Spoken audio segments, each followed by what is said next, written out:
Imani here. And Ellen. The Woke Mystix. Back with our finale episode. Yes, we are. And it's another video It's episode. here. Yeah, we started to have a few of these now. Yeah. You know? Really create the ambiance and feel of being in our living room. We know with us. some people are visual learners, so sometimes you guys like watching us. So yeah, just kick back, hang out, give the grab public what they want. grab a cup of tea, grab a glass of water, grab a glass of wine, a cocktail, whatever, whatever works for you. We're all in quarantine, most of us anyway, so it doesn't really matter. All bets are off. So we're here today to talk about gurus versus being your own guru and what that means, what our perspective and thoughts are on that. Yeah. I think that's divine timing too, because I feel like this year has been such a spiritual awakening for the masses, and so people are really seeking out healers, teachers, practitioners. Like I feel like there's been a demand more within the wellness and spiritual space. Agreed. So this is a good one to talk about, like, finding teachers and mentors, the guru mentality, where that comes from, and then how sometimes that can go a little left. How it's kind of been exploited. Way left. Anything in Western culture with a little bit of capitalism will, eventually lead somewhere. Once you start seeing it on t-shirts in Target, it's like all bets are off. Yep. There you go. So that's what this episode's going to be about today. Yes. So we're excited to be here with you all. So we'll just get into what a guru is. So like when you look at the definition for a guru, it's actually, the word guru is Sanskrit. So it's a teacher or mentor with certain knowledge or information within a field of knowledge. And this can be like guru within money, sex, like people use guru everywhere basically now. It's not just like restricted to certain wellness practices anymore. So that's interesting. Yeah, what's really interesting about that is that Sanskrit is an ancient language. And there's no bad words in Sanskrit. Like, it's all high vibration frequency. So any icky frequency that has been attached to guru has literally come from humans tarnishing it. Right. Because that's not what Sanskrit is. Right. So just like a little... Like in its purest form, it's supposed to be like the mentor, the teacher that guides you with like spiritual sustenance. So kind of like feeds you like the breadcrumbs, like as your assistant in a way on the journey. But when it got into the Western culture, that's when we started going a little off the radar. As most things do. So that's where you start to, I was thinking of like the problematic gurus that we know about, the ones that have the Netflix specials. So you have like Bikram, of course, from Bikram Yoga, Osho, which is the Wild Wild Country. He started his own compound in Oregon, and that one left. And then James Arthur Ray, who was like a spiritual teacher, ended up doing these like huge sweat lodges in Sedona, and a lot of people died because they weren't monitored correctly. So when people... And also, like, Sedona is the place that you go to be born and you go to die. Right. So when you just think about that one. Like, be careful what you go to a place for. So it gets into kind of like the abuse of power that begins to play into it. And I think that's why the word guru in like mainstream culture can feel really icky for a lot of people. Because people become so dependent upon the teacher for validation for the journey, rather than kind of doing their own journey themselves and using them as like a resource and a guide. And it creates a very codependent relationship in a way. Well, it also, we'll see like in Hollywood and just kind of in mainstream, this relationship that's been built between like white culture and like Indian teachers. And this travel to India, I have a guru, and then I come back. Or even Bali, like we see that with, what's that one movie? Which one? In the show? Which one? Emily, something Gilbert. She goes to Bali and then she goes to Italy to eat. Eat, Pray, Love. Eat, Pray, Love. Yeah, it was like. But like, she talks about having her guru, and she goes to her guru, and she goes to travel, and so we've kind of like seen this culture where, people are really romanticizing going to this other country and like finding their guru, where I think it's like it is valuable to respect people from other cultures. That have lived a life that has allowed them to be in such a place of enlightenment. but yeah, just the way Hollywood came in and romanticized that, and you think of even like the stereotypes in like film scene and movies, about guru figures and how they're like these isolated lone figures off in this like wilderness in this country. They don't live life on They're not drinking cocktails. Nope, not at all. They're not driving Bentleys and living in mansions. No. They're not having sex. Right. There's like... Unless if we get into the complicated gurus. Yeah, that's a big part of it is like the abuse of power and like getting like sexual exchanges. Like psychology today described the guru syndrome as when someone, like basically your followers return to an infant state and you become like the parent figure. So you give up all responsibility and you're like, this person is my soul. Exactly. And that's where they're like, it gets really dangerous. So we were going to talk about spiritual teachers and mentors and how to respect yourself on the journey while also respecting the practice that you're learning as well, and like just being mindful of like sometimes the red flags that come up, and then also listening to your intuition so that you can pick out the right mentors and the right teachers as well. Yeah, because teachers and mentors are important. So important. I think one thing that has also happened in our main culture is that people have kind of decided you're your own guru, and I get that from this place of empowerment where you're like, cool, I can empower myself, and I have intuition and God is within me, and that is all true. But also there is something to respecting traditions and respecting our elders and respecting the people that have come before you that have garnered a lot of wisdom and learning from them. But it's that balance of trusting your intuition and feeling empowered within that. And also, you've picked the right mentor and teacher when they make you feel empowered. Absolutely. And when they encourage you to explore like your own path outside of them, I think that's very important. Like when you begin to rely upon one person for all your tools, tricks of the trades and everything, then you're not feeling empowered. Then you really are becoming very dependent upon the teacher.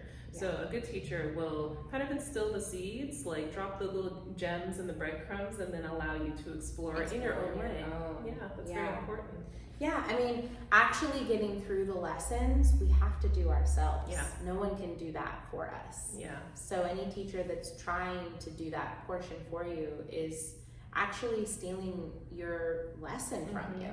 So really being clear on that. And not one like spiritual journey fits all, and that's very important also to remember. So if someone's trying to sell you on like, this is the path that's going to lead you to ascension, and this is the way, and they like have this one way of doing it, and they're very particular about how you do it, that may not be the teacher or the mentor for you. And that's where we have to get into like, we do live in a capitalist structure, and we do marketing, and you need to do market, like that's essential to your business. But how can you do so in a really like authentic way that allows people to come to you because they want to, and not because you're like, oh, well, you're gonna need me for this whole process, because if you don't have me, then you're not gonna get through it. Right. That's the God complex talking. And divine testing is also a thing that people are up against sometimes when they go into like kind of guru environments where like the guru will begin to test them and test their loyalty, and like it becomes a form of psychological manipulation. You can see it like in a more like tangible way. You can see it within like fraternities and sororities. That's like a testing kind of thing, So so that's when you're getting a little bit into the danger zone of like them being like, oh, it's a challenge, but it's gonna push you like further, and it's like, you will be tested and challenged. Life tests you enough though. But that's the point. Like they're there to like help you with life's challenges. They're not supposed to make it like extra hard for you to like get to a certain point. You're already gonna be tested. Right. I don't need any more. Right. Please, no. But that's like that happens with a lot of like the toxic gurus. It seems is that's one way they test the loyalty of their followers to see what are you willing to do in order to like get to ascension. What are you willing to give up for this? And creating simulation around that rather than just letting life do it naturally on its own course. So you guys should like checking marks, having your red flag notes. Definitely red flags. So I guess it's just like stories next. Is there anything else to add to that? I mean, I think the biggest thing is really tapping into your own intuition. Listening to yourself. Listening to yourself and knowing what it is that you want, and knowing that the people that are supposed to come onto your path to teach you will. Yeah. And then deep respect, reverence. Yeah. You know, and that is that's something that is in exchange, right? So like the respect that you give is the respect that you should be given, you know? So like having respect for your elders, or even if they're not your elders, maybe your guru, mentor is somebody that's, you know, younger than you or your age, but really respecting the work that they do and their practice, and not questioning that as well, and then expecting that from that person you're going to be given respect and be seen and valued as a human being. And so I think respect, trusting your own intuition, and then respect. And like your teacher is, the spiritual awakening you're undergoing is not being given to you, it's being activated within you. So it's a verb. So like the teacher is helping you become aware of the power and the strength and the energy that you already have within you. Like it's already in existence, they're just helping you with like waking it up. So it doesn't come from an external source, it all comes from within you. And you have the power to decide how you want your journey to look. Definitely. Activate that solar plexus. Self-worth is such a thing, and like that's a big one. So it's interesting. And just be mindful of like, you know, like praying kind of behavior. Like I know some people, I get hit up a lot by like babalaos in my DMs, and because they know I'm part of the practice, and I'm like, you're not supposed to do this traditionally, so I know this is a scam. So just being like aware that, you know, sometimes people will take advantage of your vulnerabilities. It's very important. And then demystifying the guru. I think that's a big one. They're human. They got kids. They dropping them off at daycare. They're facing their shadow selves too. They're going through a human experience also. And they're dealing with ego and like have to figure out how to do that. That's actually a big part of it too. I think like some of the best mentors and teachers are people who are also very transparent about what they're undergoing as well. I think that's very beautiful to see. You know. I mean, that's one of the reasons we created this platform, was to create a space that was relatable and approachable. Like, we share our stories so that y'all have something to relate to. You know, we're pouring our hearts out here. Vulnerable out here in these streets. You know, because that's what can be connected to, right? Like we did an episode on empathy. Like, you can't connect unless if there is something of substance to connect to. Right. So we got to provide that. Definitely. It's our part of the bargain. Definitely. But on that note, now we can get into stories. Stories. I mean, when I was like thinking of stories, I don't think I've ever had really a guru figure. I think I've had like such an opposition to like organized religion and like priests and things like that, because my father and my mother was raised Catholic, but very like loose Catholic. My father like went to boarding school for like 15 years. That was a Catholic boarding school, so he's like definitely opposed to like organized religion. And I think that kind of passed down into me because, you know, one of the things that was a big argument was like, God is everywhere, yet you're so reliant upon, you know, this priest or the nuns. And then like you also have like, you know, like the things, like the extremes of like, if you don't do this, well then you're gonna go to hell. Like there's all these ultimatums. And so it creates a lot of fear. And so people are scared to like stray the path, you know? And so it creates fear-based. It creates a lot of dependency issues. So then people become super dependent upon their pastors, their priests, things like that. And so I think that's where like organized religion for me was very like, I was very touchy about it. I was like, I'm not sure if I want to get into that. And so like my own spiritual practice, exploring different things, there were definitely people I looked up to like when I first began, but for like different things, like for example, Alex L was someone I looked up to for journaling and like journal prompts. Like she had a whole like series of notebooks that I used and stuff. But I'm also somebody who's very transparent about their journey and like the things, the challenges they're up against and things like that.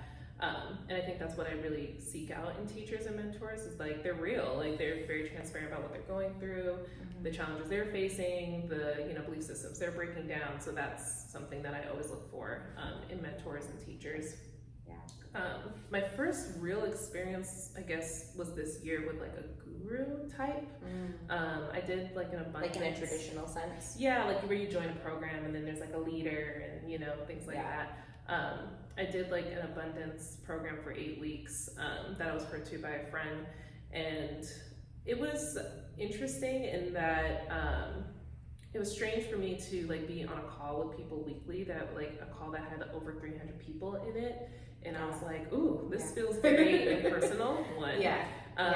The most connected I felt was when we like broke out into our small mentor groups, which were just like groups of 10. And like that felt like the most work was done there in those spaces. And then, it's interesting that like, to me, the discussion of like race and classism was like barely touched on. This was also a program led by a white woman, just disclaimer.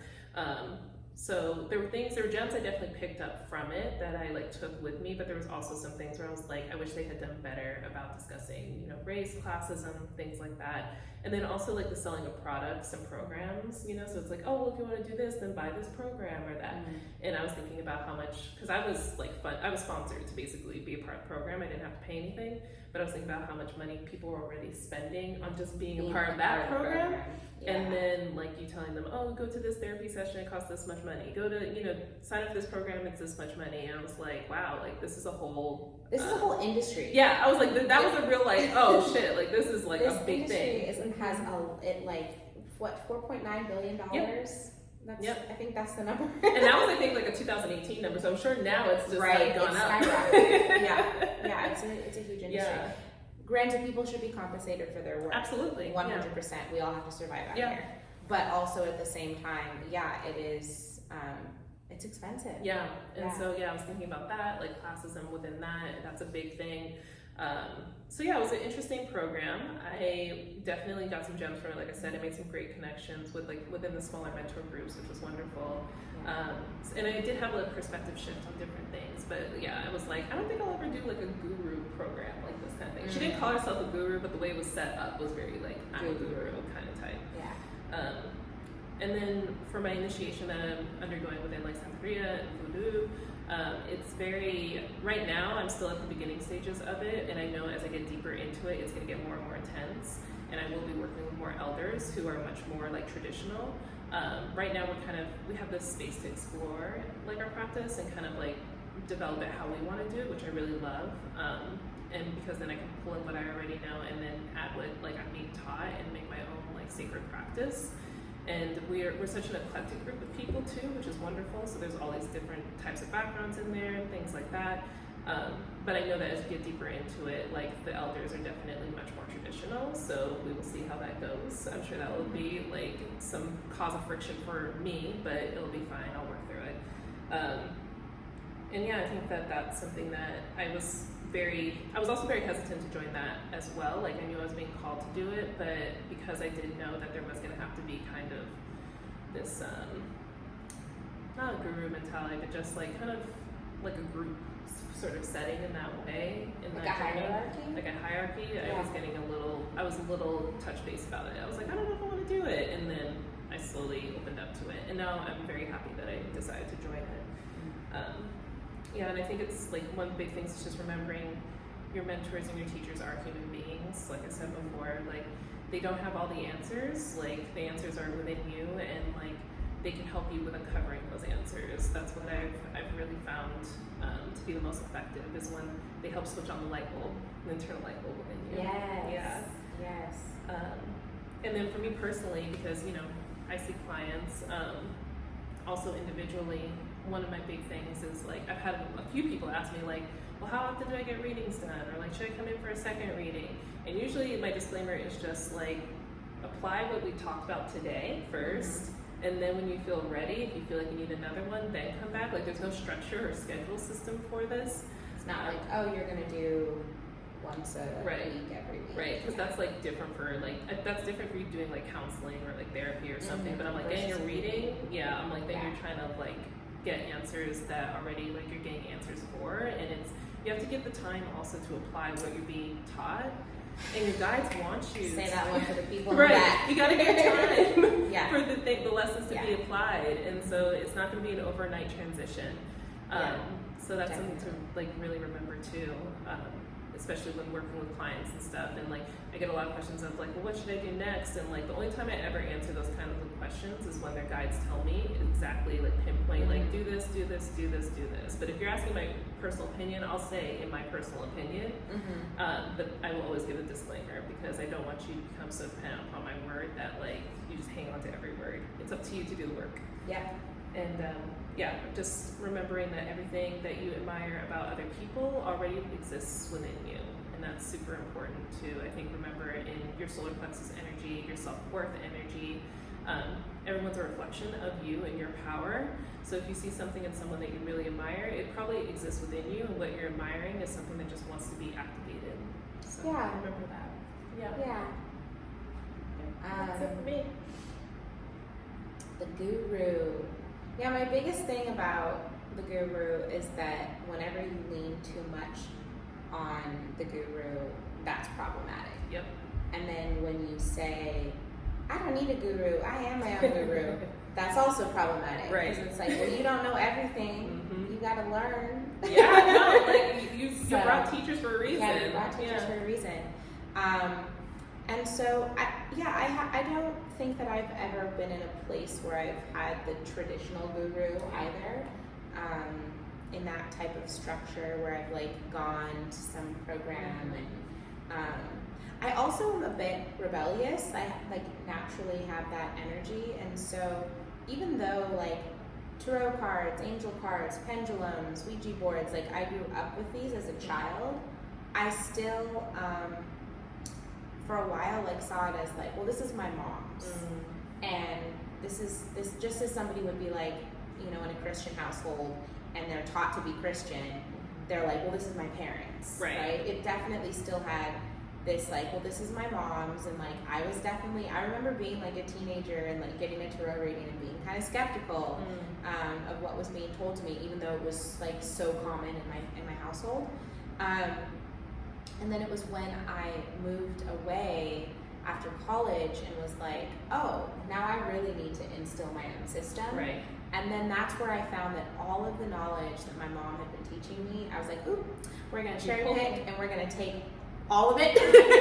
You know, after a while, it just kept being that I was taking all of the information. And so it was so beautiful because my mom, like, of course she wanted to expose me to the things that she believed, but it was never forced on me.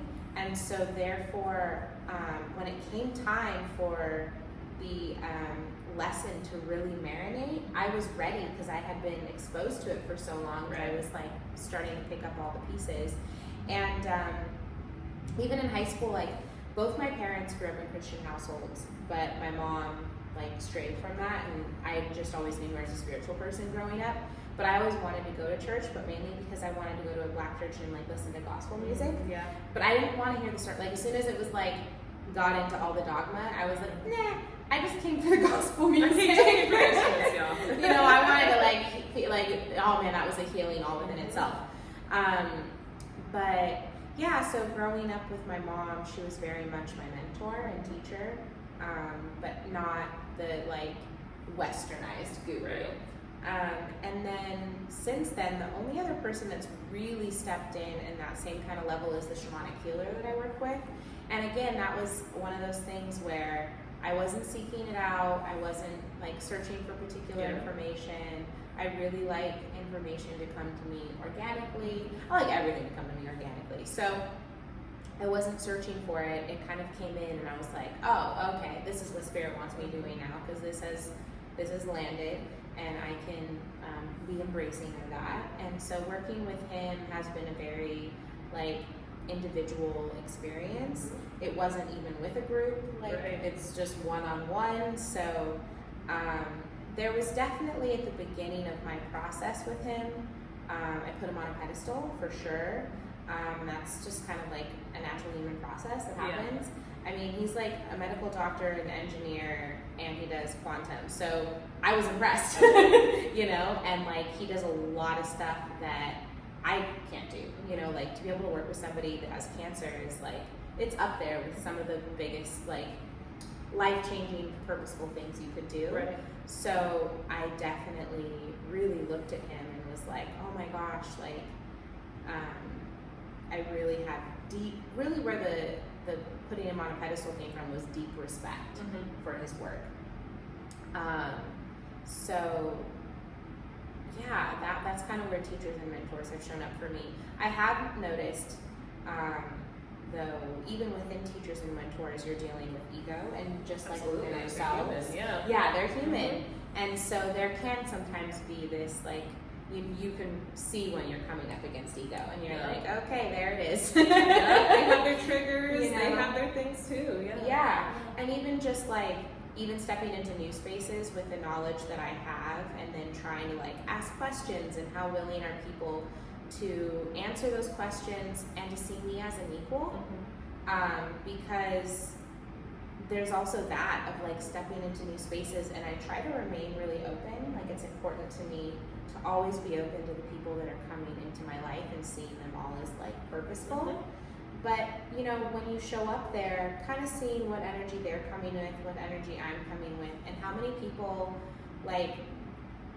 are coming because they want you to learn from them, and how many people are coming because they think that it's an energy exchange of learning from each other. Right.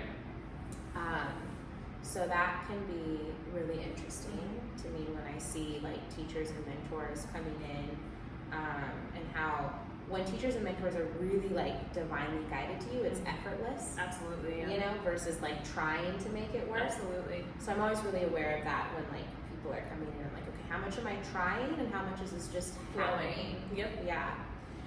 So that's been my time with the mentors in my life. And then as a reader,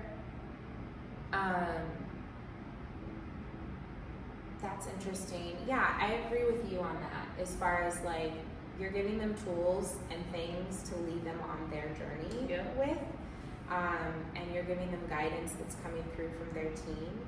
And so always being transparent about the information that I'm getting.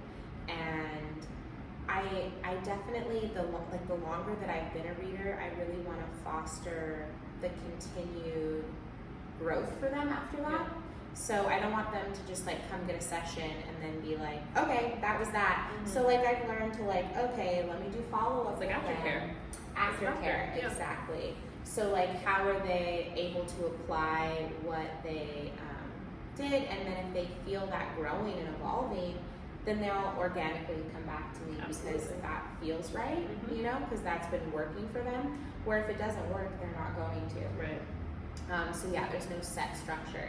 But I did find that like when I would do sessions with clients and just be like, yeah, reach back out, tell me how things go, that didn't give them something to work with. Right. So I started kind of reaching out to them just as a way to kind of foster that communication if they want it. Yeah. Which I think is, when we look at like a parent or a teacher, you know, that's kind of what you do. So, and you know, we work to be relatable with the podcast. Right. That's the whole point of why we're doing this. We share our stories. Like, we're not sitting up on, you know, some big throne. Like, we're here, pull up a chair, you know, virtually, but you know, so really being relatable is so important, and knowing that we're doing this all together. And then my last place that I experienced dealing with like the guru mentality is with quantum, which is, you know, quantum is not something that's super accessible. And so I end up having to ask myself a lot of really big questions being in this space, because I'm like, okay, I'm doing something that's not super accessible. I also like need to have compensation for what I do. So what does that look like? How do I make myself accessible, but how do I also feel compensated for my time? And then I was realizing that like there's not a lot of information that besides like picking up a very scientific quantum book for people to learn about it. So I was giving people sessions, but then they didn't necessarily have everything they needed to understand it. So I created a workshop series and a guidebook from my learnings about quantum, which is something that I felt very called and guided to do. And as I did that and started to build community around it, like I had people that wanted to build community with me around quantum. And I was hesitant at first. I was like, no, I don't want to do this. I don't want to be in charge. I don't want to be the head honcho of this thing. Like, I don't want that to be what this is. So I was very resistant to being looked at as the person for that. Like, that was not, I was like, I don't, my main thing was like, I don't want the responsibility. Because one, it's a huge responsibility. Two, you have to be so careful and conscious about what you're doing. And I was like, I already got so much on my plate, y'all. I can't do that too. So luckily I had a group of people that like have come in and wanted to do it with me, and so that's been great. And then just being like really conscientious about how we speak about the work that we do. Like my title is a quantum guide, so I am very much like sharing that I'm a guide to your journey, and my guidebook is terminology to help you make it tangible, so that you have some idea of what you're doing. And we want, it's part of our mission with the Quantum Connection Source. Like we want to inspire and integrate and evolve people in the way of quantum, and so it's all about empowering. We want everybody to feel like they can access and activate themselves within quantum, without needing to, do something to get there. Like it's already a part of you. But where that does get tricky for me is like thinking about like we bring in facilitators, and so I want everybody to feel like they can access it. But then when bringing in some facilitators, I need to be really mindful of like who's ready to teach this information, and so who's ready to. Because when people are coming to you, they're hoping to get knowledge from you. So are you confident and ready enough to be able to share that information? And so it just feels like a big responsibility to decide all of that. And so I still want to lean on like my mentors and my teachers in doing that, And so I think that thinking about the idea of guru or teacher in that aspect is, you're checking ego, you're checking how much you're trying to control it, how intentional you're being about it, and making sure that when people are coming to you to get information, you're being as transparent as possible, and also sharing when you don't know things. Like that's okay too. Like you have a whole network. I mean, that's how one thing I'm big on is like when people ask me for guidance and I'm like listening to them, they're like, I'm like, if I'm not equipped to like give them any kind of guidance, I'm like, I have somebody I could then send your way. Like, and you two can talk, and usually that like goes really well. Like, or they find somebody through them that they can talk to. So admitting when you don't know all the answers is very big. It's balance, y'all. At the end of the day, it's balance. Because hierarchy, like for me, I want to stray from hierarchy, but then also at the same time, I want to respect people's positions. And like, I respect my teachers and mentors, and like even within the work I do with quantum, like I had somebody ask, well, would you be willing to do like what you have your teacher and mentor do? Like, would you do that? I'm like, no, like, I'm not equipped to do that. So I want there to be somebody else that does that. Like I'm not stepping into that because I'm not equipped there. So not just trying to be like, oh yeah, I can do it all. No. You can know when your strengths and your weaknesses are. And like, you said, talking about like stepping into leadership, that was the biggest thing I took away from that guru program. Was like, it's time for you to step up and like really own the fact that you are a leader. Like you're doing it, but you haven't owned that title. And like there was resistance. And there was resistance around that. I was like, I don't know if I want to like take on that role, because when I do think of leadership, and then I got into therapy and we talked about it. But when I do think of leadership, I think of my experience within like design and how I had a lot of white women with a lot of ego abuse their power. And so I see that as a leader, and I'm like, I don't want to be like that. So like adjusting that. Right here. I know. Adjusting that. That's a whole deprogramming. That's a whole deprogramming that I'm personally undergoing with that. And like Yeah, the energetics behind it. Like even Yeah. if you are in this place right now, like energetically. Yeah. And like being called to like lead ancestral work, I was like, I just began this journey, but like everyone wants me to do it. And then I talked to my mentor about it, Gabriel, because I was like, I don't know if I'm ready to do this. And he was like, well, your ancestors want you to do it, so do it. And I was like, okay, fine. So it's like embracing the path as well. Like even when you don't feel like you're energetically ready, like you'd be surprised at how strong you are, you know. Facts. Yeah, facts. Yeah, definitely. Yeah, thinking about where you are a teacher and a mentor in your life. Somebody's looking up to you. Yeah, somebody's looking up to you. And what does that role feel like? And who are the people that you look up to? Who are the teachers and mentors in your life who you draw upon for strength? Because you need both. Yep. You know, it's that energy exchange. Like what's coming in and what's going out. Yeah. You know?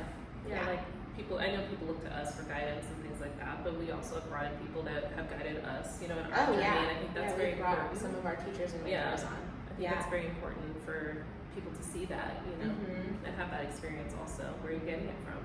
Yeah. Yeah, because we've allowed ourselves to have teachers and mentors, our paths have completely expanded. Yeah, as all of ours. Yep. As all of ours do. Yeah. Cool. So, yes. This is the end of season 7. Whew, it's a big deal. Whew. Now we're going to be going into number 8. Ooh, yeah, the frequency of like each number. You know? Oh, yeah. 7, I got goosebumps thinking about going into 8. I don't know why. I was like, infinity number. Yeah. That means something. That does. Yeah. Yeah. So, cool. You know, you can go onto our website, check us out for our services. You can do ancestral work. You can do tarot. You can do birth charts with Ellen. You can do quantum readings and energy work with me. Yeah, check us out. And during our break, we still have stuff going on our Instagram, so go to the Woke Mystix on our Insta, and you can see any of the little gifts that we have going around, or any events, workshops, all of that stuff is being posted during the interim while we're off for a month, because we still be working, okay? Like, our month off is really like your guys' break from hearing us talk. Unless you're going back to re-listen to old episodes or like catching up. But like on our end, it's a lot of back-end stuff. Yes. Yeah. So, we're here for y'all. That's it. We'll see you next season. See you next season. All right. Bye.